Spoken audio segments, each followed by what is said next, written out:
What's going on, everybody? This is Island Hopper TV, and today we're coming to you from Bangkok, Thailand. We are going to show you 28 things to do when visiting the capital of Thailand. First up is Wat Arun, a Buddhist temple named after the Hindu god Aruna, which is the personification of the radiations of the rising sun. Located on the west bank of the Chao Phraya River, you can easily see this temple as you're taking a river cruise. Wat Arun is actually considered the most famous and photographed temple here in Bangkok. When you arrive, you will see the 70-meter high spire decorated with tiny pieces of colored glass and Chinese porcelain. And you can simply refer to Wat Arun as the Temple of Dawn, the rising morning sun. And speaking of the Chao Phraya River, here is a boat tour you can do up and down the river. The most efficient and most affordable way is to actually just get on a ferry boat that has a bunch of passengers on it, where you'll pay just under 50 cents for the ticket.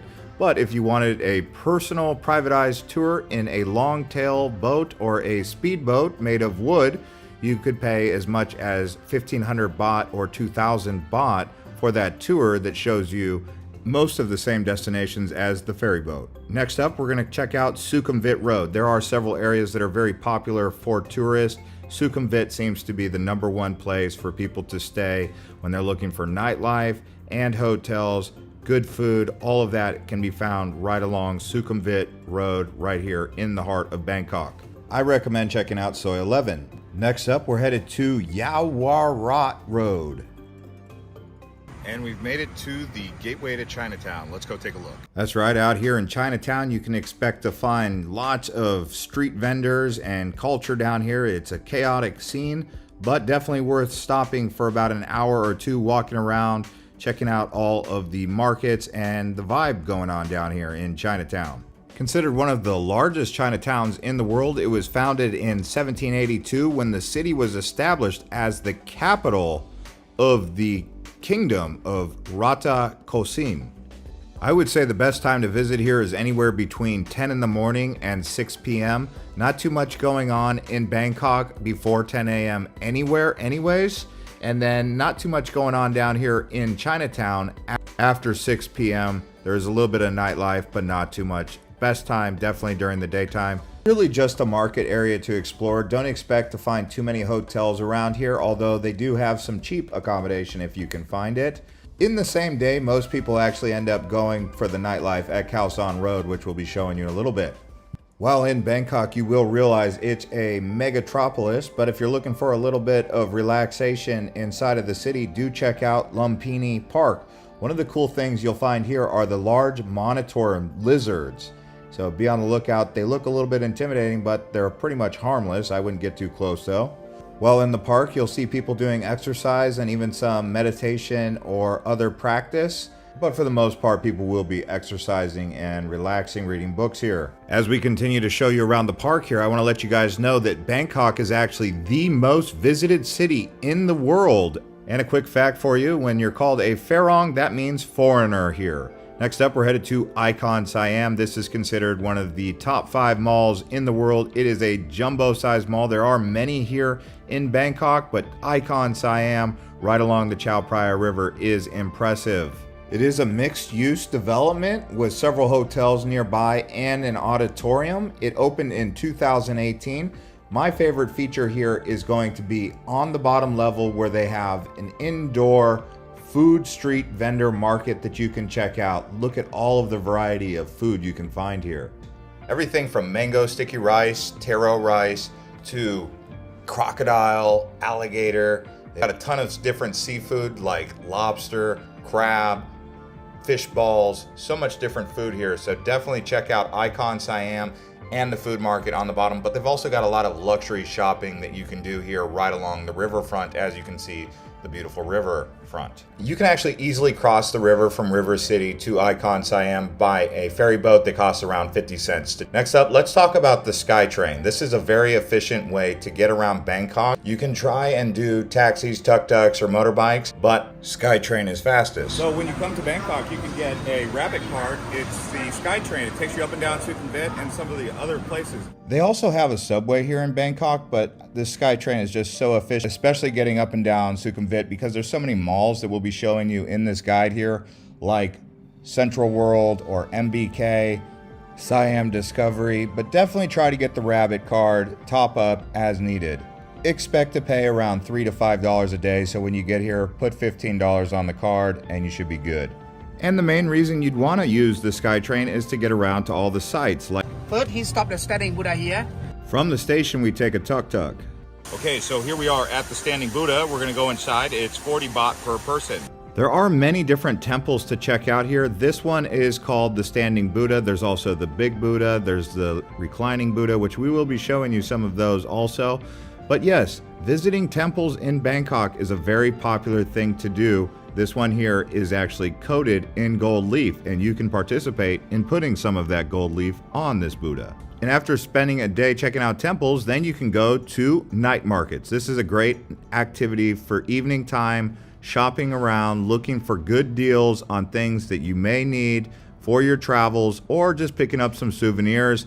Also unique foods like scorpion, but at the very least, you can find awesome food at these night markets. If you get a chance, check out the Chattachak Weekend Market. Now here we are at Wat Pho. This is actually home to the Reclining Buddha. It's one of the largest and oldest temples in Bangkok. By the way, whenever you see something called Wat, that just means temple.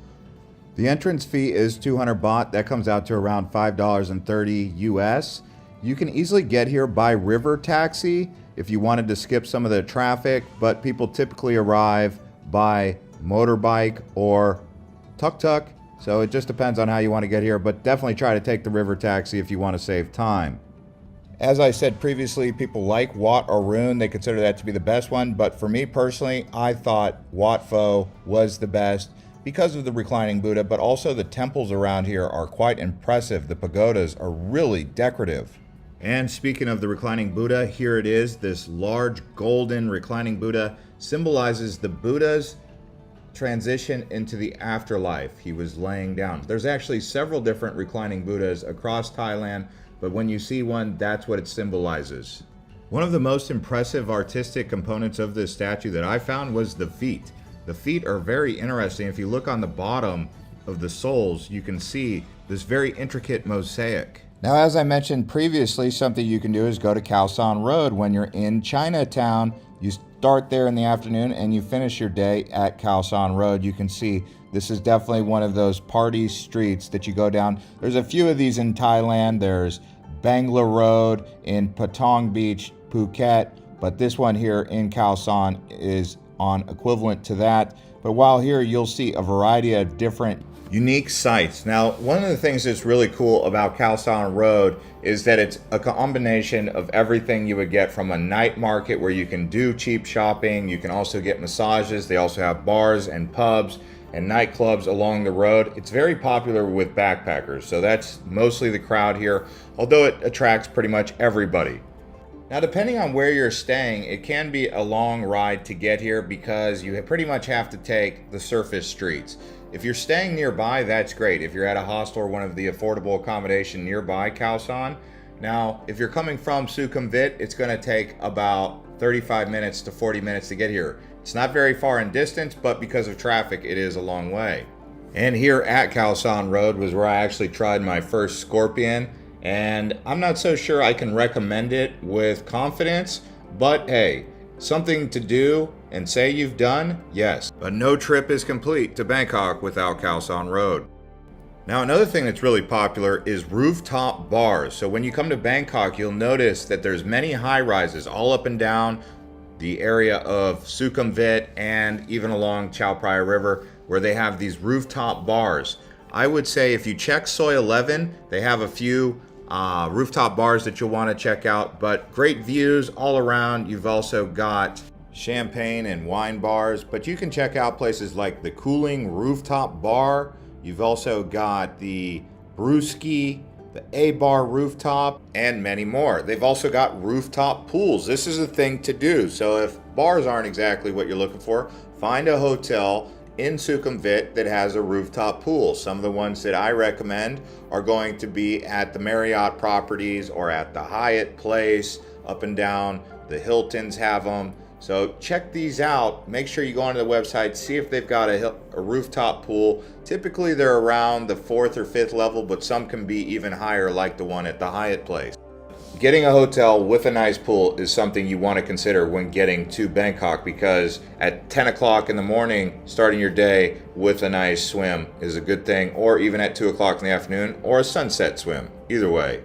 All right, let's talk about another mall. This one here is Terminal 21. It's a huge modern mall located on Sukhumvit 19. You can also get here easily by SkyTrain at the Asok station. It's 9 floors with escalators that just tower up from one level to one level. Thankfully, they do have very efficient elevators also.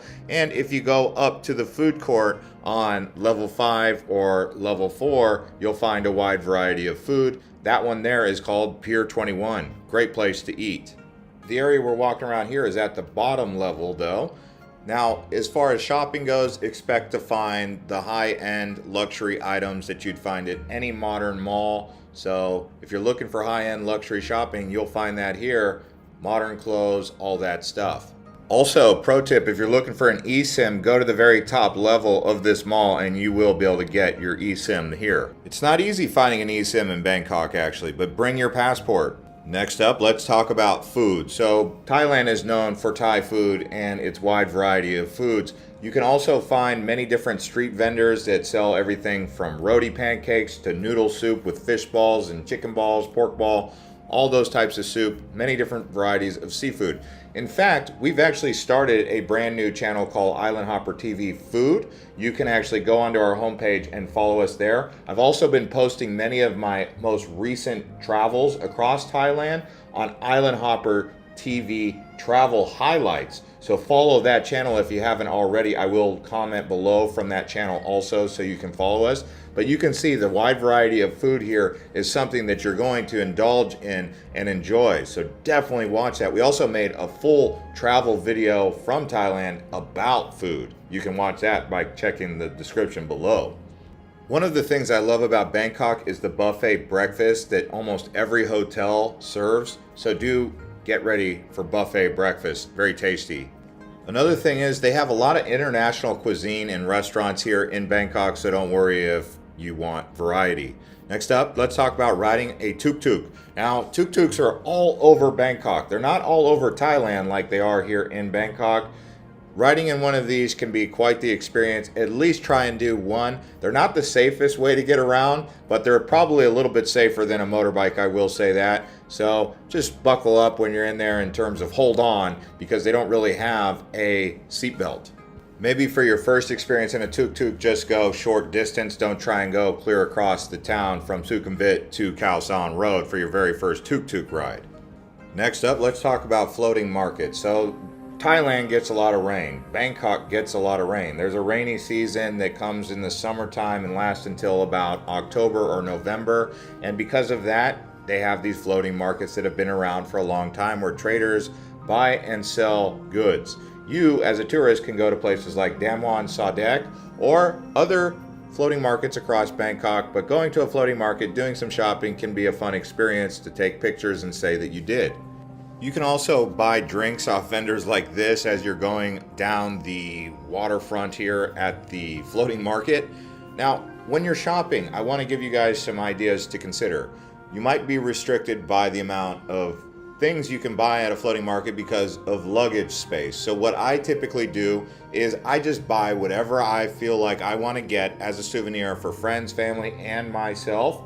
And then what I do is I find a post office nearby and I ship it to my mom or I ship it to my post office box, realizing that it can go slow. So I'll say, send it, let it take snail mail, the longest method that saves me the most money, and then in a month or two it arrives at my house. That's one way to do it. Or you could stuff your suitcase with all of the things you buy here at the floating market, including pictures, paintings, clothes, and other figurines. At Damwon Sadek, they also have like a snake cobra show that you can check out and a temple. So consider that, but it is an extra charge. Also, there are some scams that are associated with trying to go to a floating market, so make sure you do some research on how much you should be paying.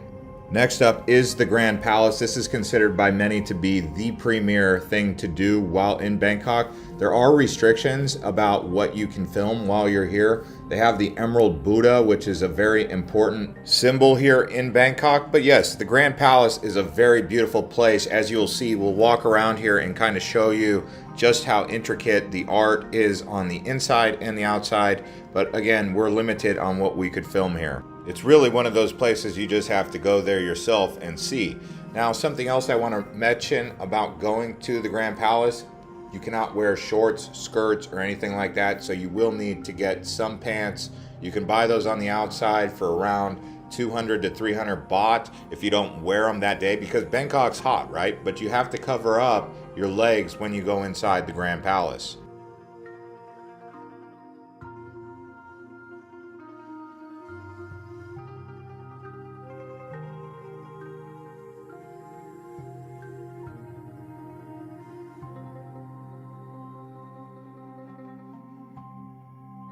All right, so we're here at the train market. I guess the train comes at 5 o'clock. Yeah, so when you come down here to the train market, it's nearby the floating market actually. It's about an hour and a half outside of Bangkok. Getting here at 5 p.m. is when the train actually comes through, so you could call it a night market. People actually made this place famous because of Instagram, but really all you're coming down here is to see how a train goes through a market and how the vendors kind of tuck everything away when the train actually rolls through. I don't know, if that's important to you, then come to the train market. But it makes for cool video nonetheless. I mean, just look how tight it is squeezing through this marketplace. Really interesting, right?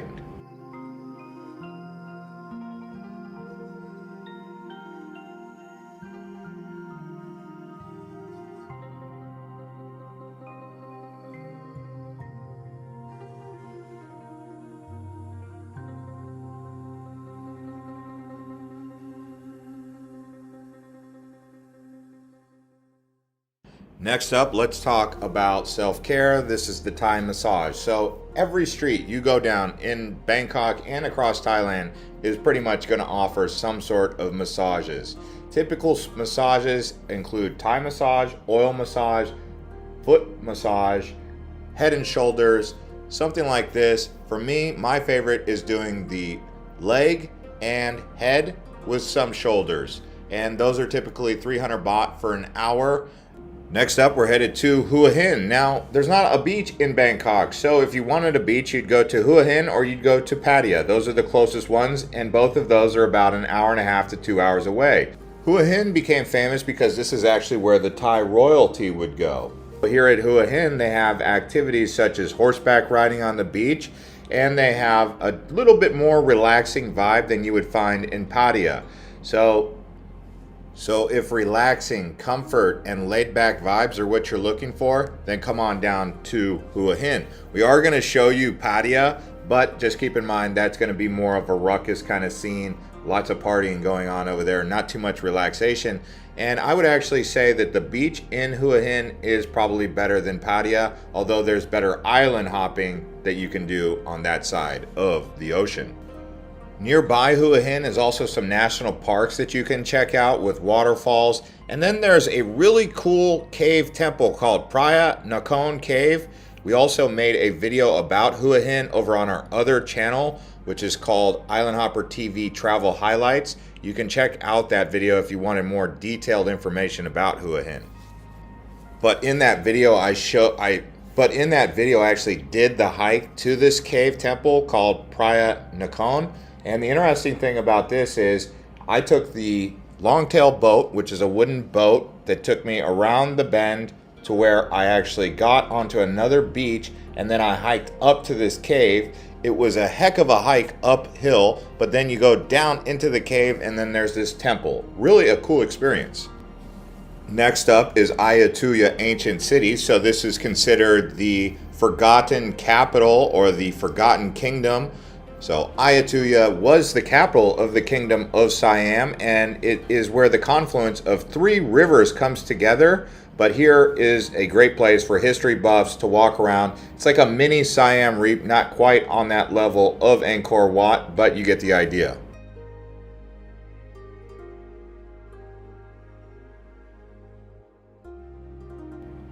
And now let's talk about some more of these malls, because malls in Bangkok are very pivotal in your experience. This is Siam Paragon, which is an incredible mall. It's really hard to say what's the best mall in Bangkok between Icon Siam, Siam Paragon, and then you have MBK, Central World. But for me, I would say it comes down to Siam Paragon and Icon Siam. Those were my two favorites. I guess if I had to put a third one in there, it would be Terminal 21. And as we continue to show you around Bangkok, I want to let you guys know that we did go to Thailand and make a whole travel guide series. I will put the links to those Thailand videos below, including the food video and a top 10 best places to go while in Thailand. Those are some useful videos. Also Phuket, Krabi, and Thailand, as you know, really amazing place. So definitely take some time to watch that series. Also, if you're enjoying this video so far, consider liking the video and even subscribing to the channel. You can also become a channel member where you get more access to our videos and priority commenting. And now we're headed to Pattaya Beach. This was the other side of the Gulf of Thailand from Hua Hin. There used to be a ferry that connected Pattaya and Hua Hin, so you could do both, but they've discontinued that ever since the pandemic. But right here in Pattaya City, you have the Buddha Mountain, you have also Walking Street, and island hopping going out to Koh Larn. Now this side of the Gulf of Thailand, like I said, has some interesting islands like Koh Kud or Koh Chang. So consider those, but they are far away from Bangkok, 7 hours away. It looks short on a map, but when it comes down to driving, it takes some time. Here is a look at Walking Street. It's absolutely electric. Definitely one of the biggest parties on earth that happens every single night.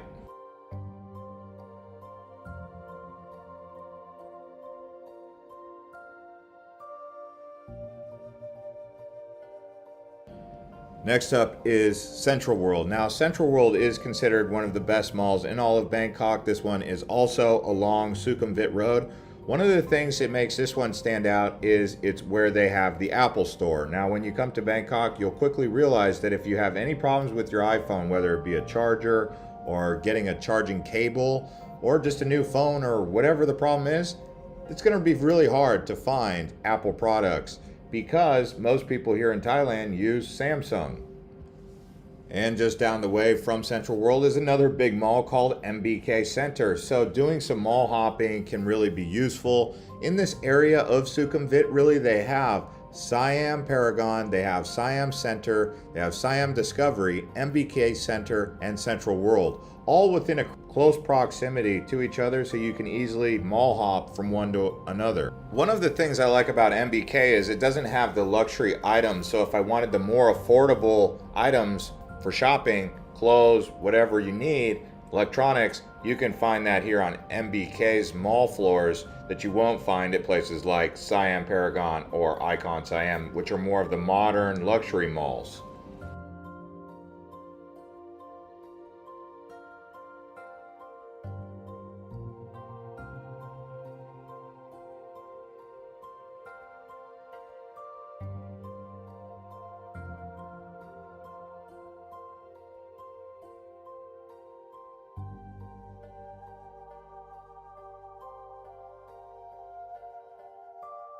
Next up, let's talk about Asiatic. We're limited on the footage that we can show here because we didn't quite get out there at the right time, but it is a place along the Chao Phraya River that you should consider checking out with this Ferris wheel. So if you guys enjoyed this episode of Island Hopper TV as we show you around Bangkok, do be sure to check out our other travel guides from across Thailand, including Chiang Mai, Chiang Rai. We also went to Koh Samui. We've got a new Koh Samui video coming out soon. We also went to Koh Phanong, Koh Tao, basically all around all the places, so check those out. Also consider checking out the new channels, Island Hopper TV Food, Island Hopper TV Hotels, and Island Hopper Travel Highlights. That's my favorite one, where we're posting most of the stuff. But here, check out our Bangkok travel guide and our Pattaya City Things to Do video next.